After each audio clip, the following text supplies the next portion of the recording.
In this video, we'll go over using nested loops. Just like we nested if statements one inside the other, the same technique can be used to nest loops. We can nest loops as many levels deep as we need. I'll be using just 2 levels in the examples I'll show you, that is, one loop inside another. Nested loops have many uses, but they're especially useful for multidimensional structures like 2D, 3D arrays, and 2D and 3D vectors. When we talk about nested loops, it's common to refer to the loops as the outer loop and the inner loop. Let's see some examples. Here's a pretty generic example of a nested loop. In this case, we have a for loop with another for loop within it. The outer loop is incrementing outer val from 1 to 2 by 1. The inner loop is incrementing inner val from 1 to 3 by 1. Notice the output. The integer to the left of the comma is the outer val, and the integer to the right of the comma is the inner val. Notice how inner val increments from 1 to 3, while outer val remains at 1. Then outer val increments to 2, and we do it all over again. You can think of this as the outer loop iterating 2 times, and each time the inner loop iterates 3 times. That's why we say that the inner loop loops faster than the outer loop. Let's see another example. In this example, we can take advantage of a nested loop to display the multiplication table from 1 to 10. A nested loop is perfect since we want 1 times 1, 1 times 2, 1 times 3, all the way to 1 times 10. Then we want to do 2 times 1, 2 times 2, and so forth. So we want an outer loop iterating from 1 to 10, and an inner loop also iterating from 1 to 10. And the body of the inner loop simply multiplies the outer loop's variables times the inner loop's variable. Notice the output statement after the inner loop that displays a line of dashes. This executes each time the inner loop completes. We'll execute this loop in the IDE in a minute so you can see it work. Let's see an example of a nested loop using a 2D array. In this example, we have a 2-dimensional array of integers named grid. Grid has 5 rows and 3 columns. Suppose we want to assign 1,000 to each element in the grid. We can do this easily with nested for loops. The outer loop iterates for rows 0 to 4 inclusive, and the inner loop iterates the columns for each from 1 to 2 inclusive. Then in the body of the loop, we simply assign 1,000 to grid sub-row sub-column. Notice I'm using block statements for the body of these loops. I didn't have to here, but it's good practice to do so since it makes adding code later much easier. Now that we've initialized the grid values to 1,000, we can use a similar nested loop to display the values. In this example, we're assuming that grid has been initialized as in the previous slide.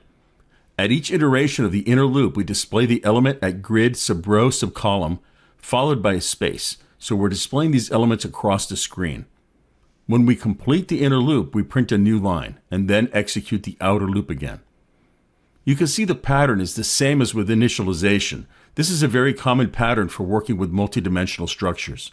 Let's see how we can use nested loops with vectors. In this final example, we declare a vector of integer. So we have a vector whose elements are vectors of integers, very similar to a 2D array of integers with the advantage of vectors. With a vector of vectors, we can allow each vector within the vector 2D to be of different size. In this case, we have 3 vectors of vectors, and each of those vectors is a vector of integers. I know it sounds complicated, but if you look at the example, it should be pretty clear. The first vector has 3 integers, 1, 2, 3. The second vector has 4 integers, 10, 20, 30, 40. The third vector has 5 integers, 100, 200, 300, 400, and 500. If we wanted to display the contents of vector 2D, we could do it easily with nested range-based for loops. And if we use the auto keyword to allow the compiler to deduce the type of each loop element, it makes it dead simple. Notice the outer loop in this case. The compiler deduces vec to be a vector of integers. And in the inner loop, it deduces val to be an integer. In the body of the inner loop, we simply display the value followed by a space. As we did in the previous example, we display a new line after we're done displaying the inner vector values. You can see how little code and how simple the code is. You can see the output from this loop at the right on the screen. In these examples, I've used for loops within for loops, but you can use any combination of loops within any other loop to achieve your desired behavior. Let's head over to CodeLight and see some of these examples live. Okay, so I'm in the CodeLight IDE. I'm still in the Section 9 workspace, and I'm in the multiplication table project. This is the piece of code that executes and displays a multiplication table for up to 10 by 10. So let's go over this really carefully because this is a classic example of a nested loop. Notice we've got the two for loops, one within the other, and the outer loop is looping on the num1 variable. The inner loop is looping on the num2 variable. So we're going to start the outer loop, and we're going to assign, right here, we're going to initialize num1 to 1. And now we check, is num1 less than or equal to 10? It is. So we go into the body of the loop. Well, the body of this loop is another loop. And in this case, we're initializing num2 to 1 right here. And we check, is num2 less than or equal to 10? It is. So we execute the body of the inner loop, which is this output statement right here. So what we do here is we display num1, which is 1. We display the asterisk string right there. We display num2, which is 1. We display that equal sign right here. And then we multiply num1, num2. That gives us 1, and we display that value. That's it. We display a new line, and now we loop again. So we come back up to the loop. We do the increment. So now num2 is 2. We check, is num2 less than or equal to 10? It is. Execute the body of the loop again. This time through, we've got num1 is still 1 right here. Num2 is now 2. And we display the output and so forth. So we're going to do this until we get to 1 times 10 equals 10. And num1 will still be 1. At this point, num2 is 10. Now we're going to increment num2 to 11. We come over here and we check, is num2 less than or equal to 10? It's not, so we fail. Now we terminate the inner loop. We execute this statement right here, so it's going to display a bunch of dashed lines here. And then remember, we're still inside the outer loop, so we have to go back out to the outer loop and do the increment. So now num1 becomes 2. Is 2 less than or equal to 10? Yes. We go back into the inner loop again. So think of this as, here's your outer loop, and it's looping. And each time it loops, you're going to do the inner loop 10 times. Then you're going to go back out, outer loop, and you're going to do the inner loop again 10 times. Okay? My art is not pretty, but hopefully you'll understand what I'm talking about. All right, so that's what's really going on here. Let me clear this and run it so you can see this in action. So there's the output. Let me scroll up. So you could see here 1 times 1 is 1, 1 times 2 is 2, and so forth. Notice in this case, let me move this just over here so you can see the variables. Over here, this left 1 is num1. And then you can see that num2 is looping faster. That's why we say the inner loop loops faster than the outer loop. We go through all 10 of them, then we display the dashed line, then we go back out to the outer loop. Now num1 is 2, and then 3, and then all the way to the bottom where we end up with the 10s. And we end up with 10 times 10. At this point, the outer loop fails, and we're done. Okay, so hopefully that makes sense. And what we'll do next is we'll do an example that's a little bit more complicated. We'll actually grab some user input, we'll grab some numbers, put them in a vector, and display a histogram based on those numbers. Okay, so I'll close this, and I will open up the histogram project. I'll double click on that to make it the active project. Right now, there's not much in here. It's just a really, really simple basic main that does nothing, just prints a new line. So what do we want to do here? We want to ask the user how many data items they have. Let's say they type 6. Then we ask them for each one of those data items, which is just an integer. And then when we're finished with that, we'll output all that information using a histogram. So that's pretty straightforward. We need to ask the user how many items they've got. So let's create an integer variable there called num_items. And we'll just initialize that to 0. And then we'll ask them, how many items do you have? Let's say data items.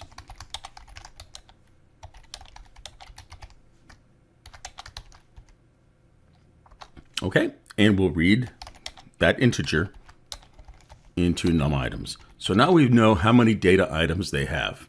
What we want to do next is loop that many times. So if I've got 5 data items, well, I want you to ask me 5 times to enter that data. So It really makes sense to use a for loop here because we know exactly how many times we want to iterate.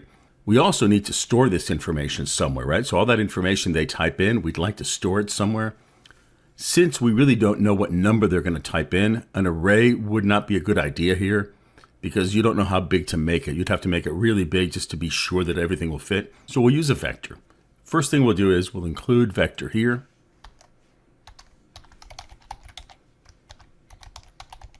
So we're good to go there. And let's declare the vector right now. We'll call it vector of integers in this case.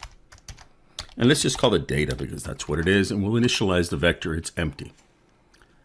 All right. Remember, a vector is a dynamic data structure. So we'll be able to read data from the user and put it into that vector using its pushback method. So let's loop. How many times are we going to loop? We're going to loop from 1 to that number they entered. Right? So if they enter 10, we're going to go from 1 to 10, and we're going to grab 10 data items. So let's do that right now. For int I, we'll use I, and we'll initialize I to 1 because we want to start here at 1. And I want to loop while I is less than or equal to the number of items that they want to enter into the vector. And I will increment I by 1 each time. Now I'm going to use a block statement here. Now, what do you think is going on in here? Well, I need to ask them for the data, right? I'm going to loop, let's say I typed in 10 items. This is going to loop 10 times. So we need somewhere to read the data into. That sounds like an integer to me. So we'll say data item. We'll initialize that to 0. And then we'll just say cout, enter data item. And we may as well tell them which one it is because we know it, right? It's I. We'll do something like that. We'll put a colon so it looks nice for them. So this will say enter data item 1, enter data item 2, all the way up to whatever they decided they wanted. What we'll do now is we'll read that integer that they type in into that data item variable we just created. So we've got the data. What do we know? We need to put it into that vector now. Remember how to do that. The vector's name is data. So we say data.pushback, and we push that data item in there. So it's going to put the data item in the back of the vector. That's it. That's pretty straightforward. So at this point now, what we've got is a vector that contains whatever data they typed in. So if they typed in 5 integers, that vector has 5 integers in there. So what do we want to do now? Well, we want to display the histogram. But before we do that, let's just display the data and make sure we have it, right? It's always good to test as you go. So let's do that. We'll say for. We'll use a range-based for loop here. Auto val, that's the value, and the collection is data. Okay, so for each element in that data collection, let's just output it now, just to test. Okay, that's it. Let's run this. How many data items do you have? Well, I have 5 data items. Enter data item 1, 10, to 20. Let's just put them in tens. That way we know what we're getting. 30, 40. It should ask me one more time. 50. Now it should be done. And I'm displaying the data items. So everything's looking good. Let's run it again with 3 data items. Let's put 1,000 in here. Let's put a 10 in there. Let's put a 1,200 in here. 1,000, 10, 1,200. Perfect. So that's exactly what's all going on right now. Is right where we want to be. How many items do you have? And enter data for each one of those values. Good. So it's always a good idea to test as you go because it just makes life much, much easier to test as you go rather than try to test this big monolithic thing at the end. All right, so let me just do a quick statement here and I'll put a new line in the end just to give it a little space. I'm just going to say displaying histogram.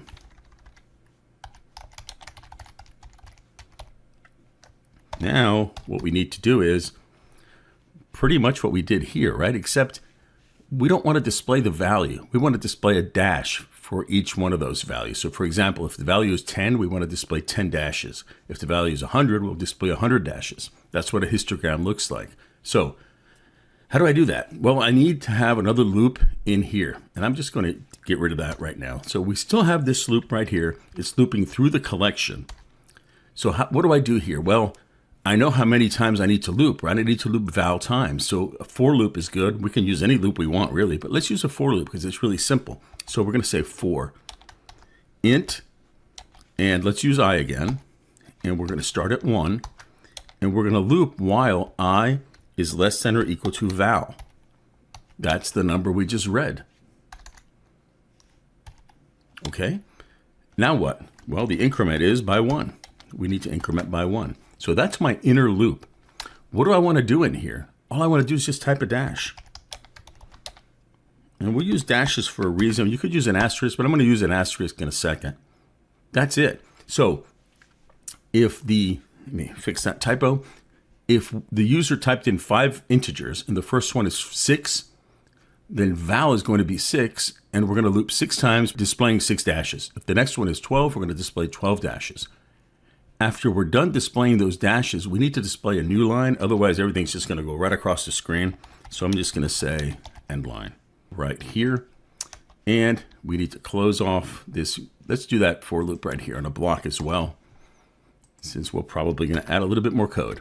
Okay, so that's where we're at now. You can see pretty straightforward. Let's run this. And I forgot a semicolon right there, so I put that in there. Okay, how many items do you have? Let's just start simple, 3 items. What's the first data item? 5, 10, 15. What I expect now is 3 rows, one with 5 dashes, one with 10 dashes, and one with 15 dashes. Awesome, that's what we've got. Displaying histogram, 1, 2, 3, 4, 5 dashes, 10 dashes, 15 dashes. You see that? That was pretty simple. And it's pretty powerful too, because we've got dynamic data structure that's growing as we need it. Let's run this one more time with a little bit more data. Let's say I have 10 data items, and I've got a 10, 34, and I'm just going to put some, really any numbers in here. 7, I don't want to do a 90. Let's do a 30. Let's do a 50, and let's do a 1 and a 2 down at the bottom.